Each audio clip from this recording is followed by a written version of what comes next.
म्हणजे जवळपास एवढ्या 7 ते 8 दिवसात 1000 सबस्क्रायबर गेन झाले आपल्या. म्हणजे आपली फॅमिली मजबूत मोठी झालेली आहे. सगळे आपल्या मित्रमैत्रिणींची परत तुमच्या सगळ्यांची कृपा. तुम्ही व्लॉग बघताय, प्रतिसाद देताय, मित्र आपले सगळे सपोर्ट करताय, मी मेहनत करतोय, देव आमच्या आईवडील सगळ्यांचा आशीर्वाद आहे. त्या कृपेने आपले 2200 सबस्क्रायबर कंप्लीट झाले आहेत. दादा खर्च किती झाला, काय काय नवीन एक्सपिरियन्स गोव्याचे असे तसे.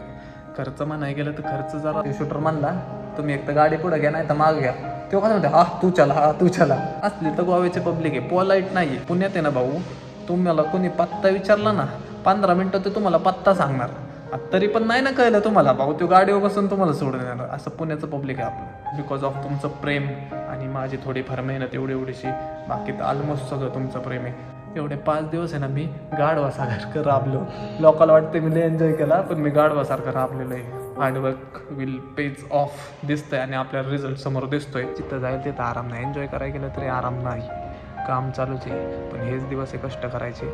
हलगर्जीपणा केल्यानंतर पुढचं आयुष्य भिकाऱ्यागत जगायला लागेल. त्यामुळं गाढवासारखं राबा.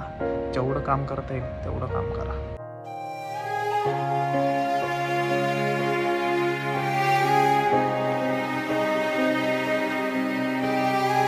हॅलो पब्लिक, व्हॉट्सअप, जय श्रीराम. रात्रीचे 9 वाजलेले आहेत आणि तुमचा भाऊ आत्ताशी उठलेला आहे. गोव्यावरून तुमचा भाऊ आला आणि जी कुंभकर्णाकडे झोपला. डायरेक्ट गुड मॉर्निंग 9 वाजता गोधडीतून हे काढलं, डोकं काढलं, अंधारच होता. म्हणलं अरे सीन काय आला माहिती का, दुपारी मी उठलो का, मला असं वाटलं की रात्र झाली नाही का म्हणून. पाठ नाही का 4-5 वाजलेले. बाहेरून बघतो तर भलं उजेड. परत जाऊन झोपलो आणि मग आत्ता उठलेला आहे तुमचा भाऊ. गुड मॉर्निंग सगळ्यांना. आता सीन असं आहे, तुम्हाला तर माहिती तुमच्या भावाने लय कष्ट केले. 4-5 दिवस फिरायला नव्हतं गेलो मी ब्लॉग एडिट करायसाठी गेलो. याला अवघड काम आहे, सोपं नाही हो. 4-5 वाजेपर्यंत एन्जॉय करून शूट वगैरे करून नंतर एडिटिंगला बसणं, पोस्ट करणं, लय व्याखरं काम आहे. चालायचंच, कष्ट करायला लागतात. बाय द वे, गोव्याचे ब्लॉग कसे वाटले भाऊ कमेंट करून सांगा. लय भारी ब्लॉग झालेले आहेत असं मला पब्लिक म्हणतंय. मला स्वतःला बघायचे आहेत आता ब्लॉग, कारण मी काय एडिट केलं आहे ते मला माहीत नाही, मी पाहिलंच नाही. आता वेळ भेटला ना जरा सगळी सिरीज बघतो. आणि अजून पण कोणी ब्लॉग बघितले नसेल, स्टार्ट पहिल्या दिवसापासून शेवटच्या दिवसापर्यंत कंटिन्यू ब्लॉग बघा, की सिरीज बघा. आणि एकतर आजारी पडल्यागत वाटायला लागलं आहे. म्हणजे गोव्याचं वेदर आणि पुण्याचं वेदर लय फरक आहे. गोव्याला आहे ना 2-2, 3-3 वाजता बी उघडा आम्ही फिरायचो, म्हणजे शर्टलेस, तरी थंडी वाजत नव्हती. सकाळच्या बारी बसमधून उतरलो का काश्मीरला आल्यागतच वाटलं मला. आणि आत्ता तर कुकडी भरली लय घाण थंडी, लय म्हणजे अफाट थंडी. चालायचंच, पण ते गोव्यापेक्षा पुणेच बरं आहे आपलं. एक वेळ कोकणात जावा, गोव्यात अजिबात जाऊ नका. तसं जायचं असेल तर जावा बाबा, माझं काय तुमच्याकडं पैसे जास्त झालेत मला जावा. पण तेच फील आणि तेच सगळं नाही का क्लायमेट किंवा त्याच्यापेक्षा भारी क्लायमेट आपल्या कोकणात भेटते. सो कोकणात पण जावा. उठलो, बसलो, आत्ता फ्रेश होऊन बसलो आणि कमेंट्स वाचत होतो. म्हणजे चॅनलवर सगळ्या इतक्या पॉझिटिव्ह कमेंट नाही का, एकदम क्वालिटी. दादा भारी ब्लॉग, हे ते 2000 कंप्लीट झालेले सेलिब्रेशनचे, कॉंग्रॅच्युलेशनचे मेसेज सगळे आत्ता वाचत होतो. 2000 कधी झाले मला खरंच कळलं नाही. मी ब्लॉग अपलोड करून नंतर बघायचोच नाही, डायरेक्ट दुसऱ्या दिवशीच बघायचो दुसरा ब्लॉग अपलोड करताना. म्हणजे जवळपास एवढ्या 7 ते 8 दिवसात 1000 सबस्क्रायबर गेन झाले आपल्या. म्हणजे आपली फॅमिली मजबूत मोठी झालेली आहे. सगळे आपल्या मित्रमैत्रिणींची परत तुमच्या सगळ्यांची कृपा. तुम्ही ब्लॉग बघताय, प्रतिसाद देताय, मित्र आपले सगळे सपोर्ट करताय, मी मेहनत करतोय, देव आमच्या आईवडील सगळ्यांचा आशीर्वाद आहे. त्या कृपेने आपले 2200 सबस्क्रायबर कंप्लीट झाले आहेत. So special thanks to all of us. आता सीन असं आहे की कमेंट्स आल्या की दादा खर्च किती झाला, काय नवीन एक्सपिरियन्स गोव्याचे असे तसे. खर्च म्हणाय गेलं तर खर्च जरा झाला बऱ्यापैकी. आता आम्ही 5 दिवस गेलतो आणि ऐन सीझनला गेलतो, म्हणजे लाईक डबल ट्रिपल रेट असतो ना त्या टायमिंगला आम्ही गेलतो. त्याच्यामुळे आमचा जरा जास्तच खर्च झाला.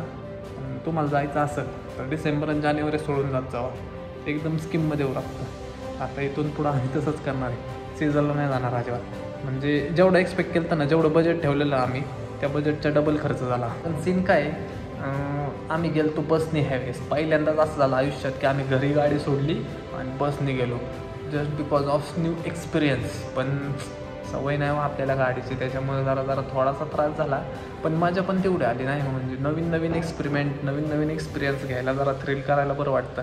प्रत्येक वेळेसच घ्या गाडी, घ्या इकडं घ्या तिकडं, पण आता एक कानाला खडा, पण इथून पुढं गाडीच घेऊन जाणार भाऊ, बसच्या नादी लागणार नाही. म्हणजे ट्रॅव्हलला काही सीन नाही, पण दगदग होती. एवढ्या बॅगा घेऊन बसमधून उतरा, कॅब करा, रिक्षा करा, टू व्हीलर करा, तो सीन आहे. सवय नाही. एक तर बॅगा मजबूत घेऊन गेलो तुम्ही बघतायच. म्हणजे 15 दिवसाचे कपडे घेऊन गेलो 5 दिवसासाठी, आणि घातलं तर काय नाही, त्यातलं ट्रॅक पॅन्ट टी शर्टवरच फिरत होतो अख्खं गाव.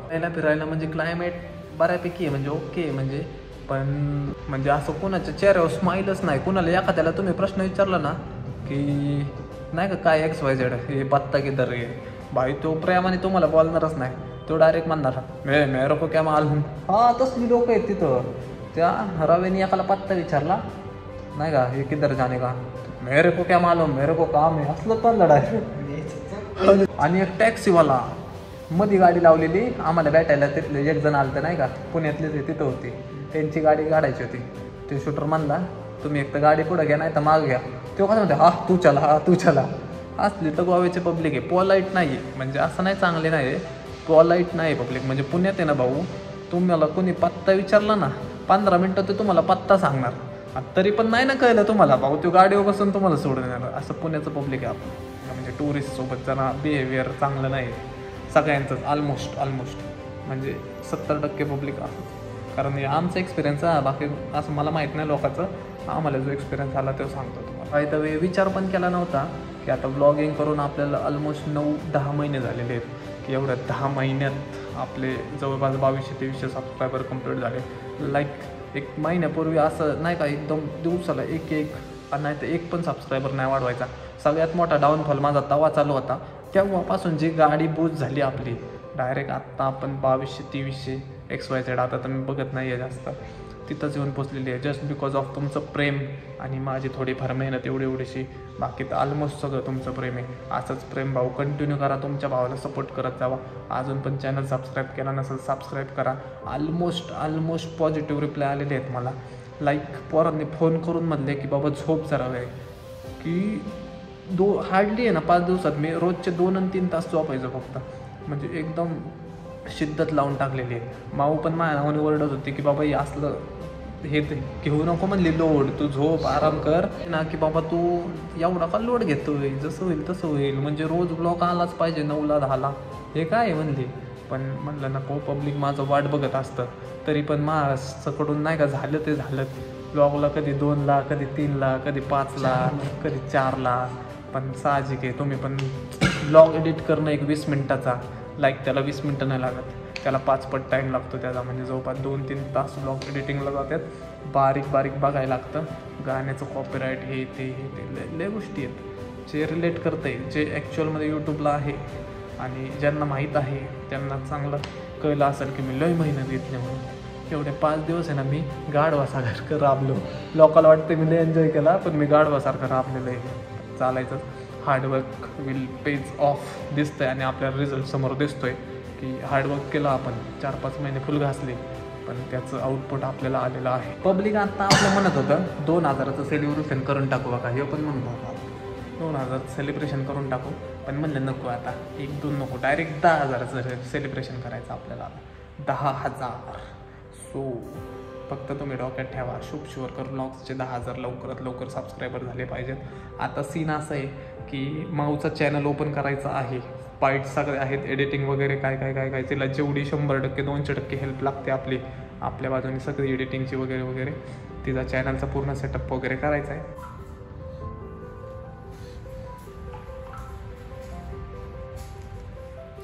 बघा भाई, म्हणजे तुम्ही जेव्हा कष्ट करून येता ना, भरपूर मेहनत करून येता ना, तेव्हा तुमचे घरचे पण नाही का तुम्हाला एकदम स्पेशल ट्रीटमेंट देतात. बघा आता मला घसा नाही का बऱ्यापैकी जरा मी विकनेस आला आहे, दूध फीत स्पेशल ट्रीटमेंट म्हणा आपल्याला 12 महिने आहेत. पण आता त्यांना पण कळतं आहे. आणि असं नाही की जे काही केलं मी ते लपून फिपून. भाई मी मी जो ब्लॉग एडिट करतो ना, तो ब्लॉग माझ्या घरचे इथं हे सोफ्यावर बसून त्या TV ला बघतात पुढं. असं काय नाही की नाही का. आणि त्यांना बी काय ऑकवर्ड वाटत नाही, आपण काय करतच नाही एवढं, म्हणजे एन्जॉयमेंट, बाकी काहीच नाही. दूध पितो जरा, म्हणजे जरा बरं वाटेल जरा. काय ते 2 days ओनली 3 days 2, 3, 4 काय असेल ते बाय वी आर गोईंग. कुठं जायचं आपल्याला? जाऊ कुठं तरी आपण डायरेक्ट चलो चले नील गगन को आणि इससे फिर सोच लो हम किधर जाने वाले. प्लस लॅपटॉपच पाहिजे. अरे मोबाईल जायला हो माझा लय बेकार. मी मोबाईलमध्ये व्हिडिओ एडिट करत होतो, असला घाण लोड घेत होता मोबाईल, असला घाण. क्लिप कसल्या होत्या मोठ्या, लय मोठ्या क्लिप आणि लय घाण लोड घेतला. आता 2 लॅपटॉप आहेत आपल्याकडं, त्यातला एक यूज करायला घेतला पाहिजे आता नाही का. एडिटिंग वगैरे भरपूर काय. सो बघत राहा. शॉर्ट काय झोपच झाली नव्हती. 9ला उठलो मी आणि माझ्यात एनर्जी पण शून्य आहे कुठं जायची आज. पण म्हणलं ब्लॉग अपलोड झालाच पाहिजे, स्किप झालंच नाही पाहिजे. त्यामुळं आणि कमेंट्स पण भरपूर वाचले की दादा एक्सपिरियन्स सांग तुझा, खर्च किती झाला काय. मग किरकोळ आहे, एवढं पण मोठी ट्रिप मारली नाही आपण 15 दिवसाची किंवा पार आउट ऑफ नाही का. एकदम एक्सपिरियन्स सांगायला. गोव्याचे एक्सपिरियन्स सगळ्यांनाच माहिती टुरिस्टसाठी. आणि खर्च पण तुम्हाला ऑलमोस्ट माहितीच आहे किती जातो काय जातो बऱ्यापैकी. आता आपल्यासोबत मोठी माणसं होते त्यामुळे थोडं जास्त गेला करायला लागते. मोठी काय नाही, सगळे आमचे सामान्य आम्ही सगळे तुमच्यासाठी आमच्यासाठी तुम्ही प्रेम दिलं बस एवढंच नशिबात पाहिजे होतं. बाकी काय नको. तुम्ही सपोर्ट केला आपल्या चॅनलला, म्हणजे मी जेवढी मेहनत करतो आहे त्याला तसा तुम्ही प्रतिसाद दिला, त्यासाठी सगळ्यांचे मनापासून धन्यवाद. आणि असंच प्रेम कायम ठेवा, कारण शुअर ब्लॉगिंग बंद करणार नाही आहे. किती डाऊनफॉल आला काय जरी झालं, चॅनल पाहायला नाही तरी शुअरकरचं ब्लॉगिंग संपणार नाही. अजिबात सपोर्ट करायला विसरू नका. न चुकता उद्यापासून 11 वाजता ब्लॉग येईल. आता आपल्या टायमिंगचं बरोबर मी करतो काय करायचं आहे. 11 वाजता ब्लॉग येईल, स्टेटून बघत राहा. आता काय करतो जरा फ्रेश वगैरे होतो. आता उद्या क्रिसमस आहे नेमकं, आज जाता येईल का कुठं काय येईल जरा बघतो, नियोजन लावतो. आणि कॅम्पात कधी असतं आज का उद्या आहे का कोण कॅम्पात मित्र